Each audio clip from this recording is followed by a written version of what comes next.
Hans de Beer, Little Polar Bear, Lars and the Reindeer.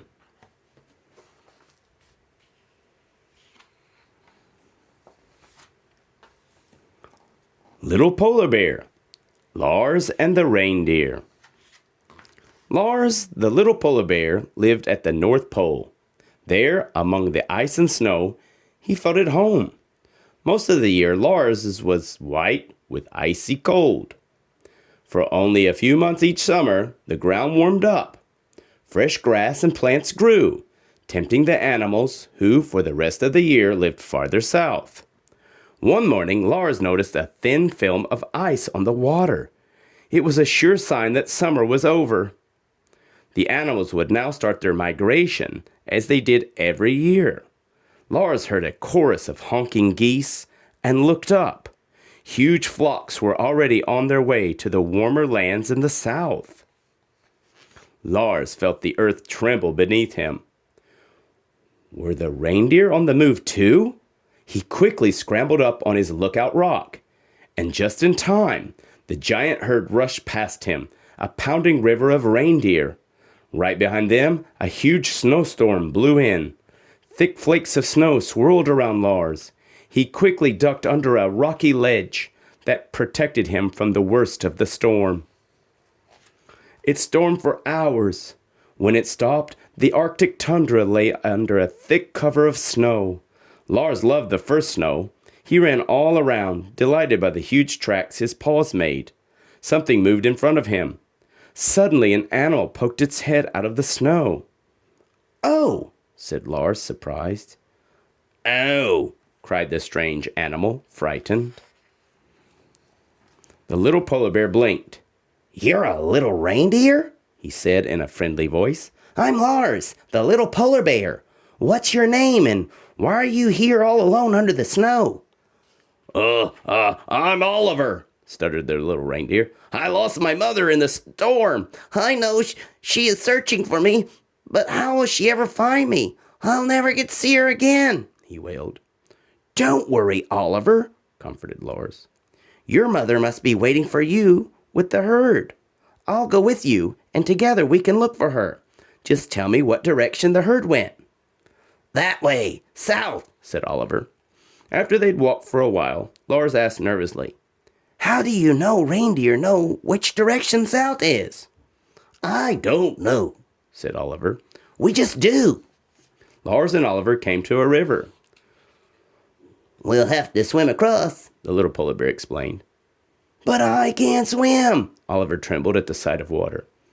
"Come on, Oliver. Swimming is easy." Lars went out into the water. "Come on, you'll see. You can do it." And sure enough, Oliver could swim, even faster than Lars. Little polar bear laughed with relief. Slowly it grew dark. Oliver anxiously looked out across the wide tundra. "My mother always warned me of the dangerous wolves that hunt in the dark," he whispered. "No problem when I'm around," boasted Lars. "Wolves are afraid of polar bears." As night fell, they heard muffled, heavy movements in the distance.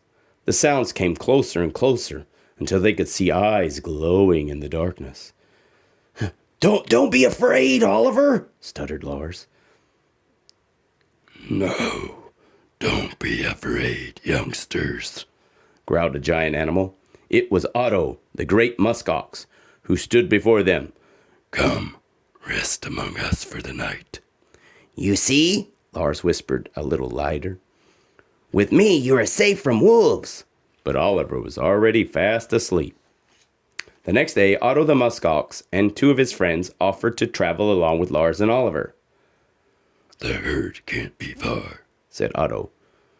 "We just saw it yesterday." The snow was too deep for Lars to move quickly on his short legs. "Come, little polar bear," said Otto with a laugh. "Climb on my back, or we'll never catch up with the reindeer." Soon they saw fresh reindeer tracks in the snow. Oliver ran over to them. I'm coming, Mama!" he shouted happily. There it was, the great herd of reindeer. Oliver's mother ran to meet him. "Oliver, at last! I've been looking everywhere for you," she said. She thanked Lars and the muskoxen for their help. but she looked worried. "The migration has stopped. We can't go any farther," she said. "Come and see for yourselves." The little group made their way to the front of the reindeer herd. A tall wire fence with wooden rails stretching across the tundra for as far as they could see. Behind the fence ran a thick pipeline. Little Polar Bear saw a goose beyond the fence. "Hey, Goose," he said, "is there an opening in the fence somewhere?" "No, the fence is endless," the goose replied. "and in the places where the pipeline is not yet built, there are huge piles of pipe." Lars listened thoughtfully. "Come on," called Little Polar Bear. "Let's see where the pipe is stacked." Lars studied the piles. Then he had an idea. "Oliver, bring the herd here," he called. Little Polar Bear climbed over the fence, searching for something. Soon he came back with a thick cable. Otto quickly understood what Lars was planning to do. Great idea, He said. Lars wrapped the cable around the lowest pipe. He looped the other end around the shoulders of the muskoxen, and they began to pull. "Keep going," Lars encouraged them. "Pull and pull and pull." Slowly, step by step, they moved forward. Soon the pipe began to shift a little. Then all of a sudden, it pulled loose. The entire pile came crashing down with a deafening roar and broke through the fence. Everything, pipe, fence, and rails, lay scattered on the ground. "Onward, reindeer, to the south!" cried Lars. A relieved herd of reindeer headed through the gap. that was a fantastic idea, Said Otto.